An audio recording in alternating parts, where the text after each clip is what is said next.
सुप्रभातम।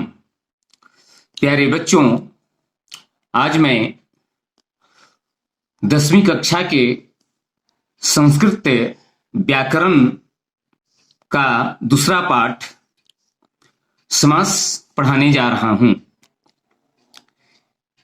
इस वीडियो के माध्यम से मैं समास की परिभाषा, उसके भेद इत्यादि की जानकारी आप लोगों को देना चाहता हूं।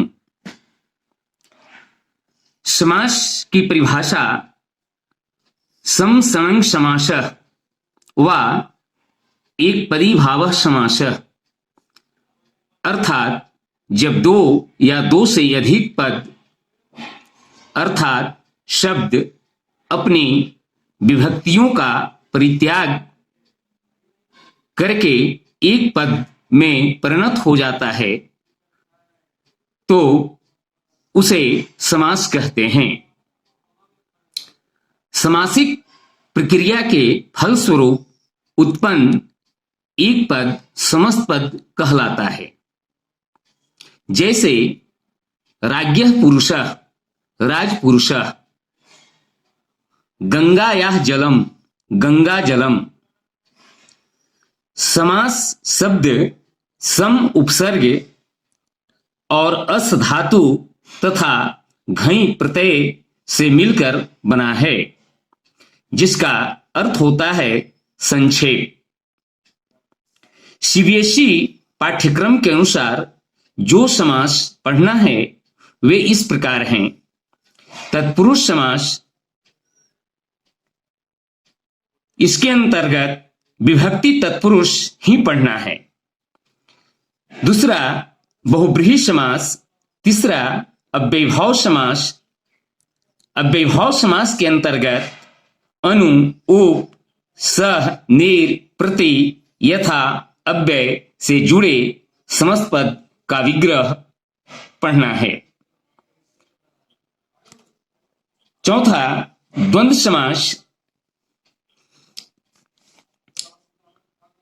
मुख्य रूप से समास के चार भेद हैं: तत्पुरुष समास, द्वंद्व समास, अव्ययभाव समास और बहुब्रीहि समास।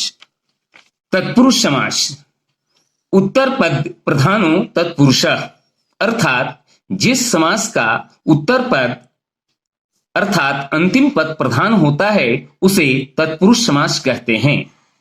जैसे राजपुरुषः में राज्ञः पुरुषः अर्थात राजा का पुरुष।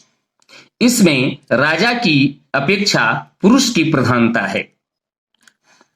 तत्पुरुष समास को दो भागों में बांटा गया है।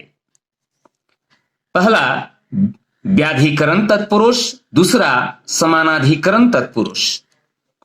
पाठ्यक्रम के अनुसार व्याधिकरण तत्पुरुष समास ही पढ़ना है। इसके अंतर्गत विभक्ति तत्पुरुष, नई तत्पुरुष, उपपद तत्पुरुष समास आते हैं। व्याधिकरण तत्पुरुष समास का तात्पर्य यह है कि जब किसी समस्त पद का विग्रह करते समय दोनों पदों में अलग अलग विभक्ति का प्रयोग होता है तब वह व्याधिकरण तत्पुरुष समास कहलाता है। तत्पुरुष समास के अंतर्गत सिर्फ विभक्ति तत्पुरुष ही पढ़ना है। प्यारे बच्चों, विभक्ति तत्पुरुष के अंतर्गत विभक्ति का लोप हो जाता है। इसमें समस्त पद का विग्रह करते समय द्वितीया से सप्तमी विभक्ति तक का प्रयोग किया जाता है। समस्त पद का विग्रह करते समय प्रथम पद में जिस विभक्ति का प्रयोग किया जाता है वही विभक्ति तत्पुरुष समास कहलाता है।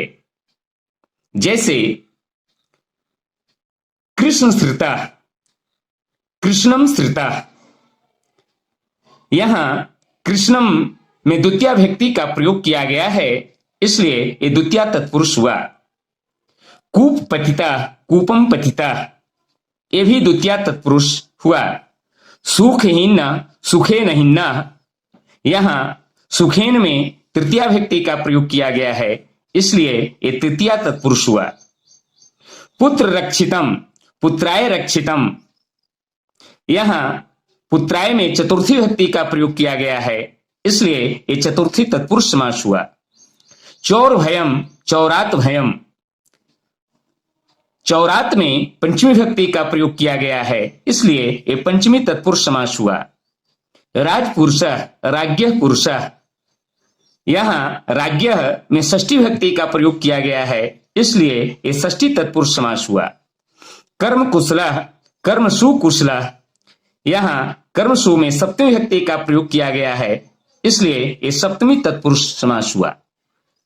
तो प्यारे बच्चों, मैंने इस वीडियो के माध्यम से आप लोगों को तत्पुरुष समास से अवगत कराया। मुझे आशा है कि इस वीडियो को सुनकर और समझकर आप तत्पुरुष समास के बारे में जानकारी अवश्य प्राप्त कर लेंगे। धन्यवाद। हेलो दोस्तों, हमारे इस चैनल को सब्सक्राइब करने के लिए यहाँ क्लिक कीजिए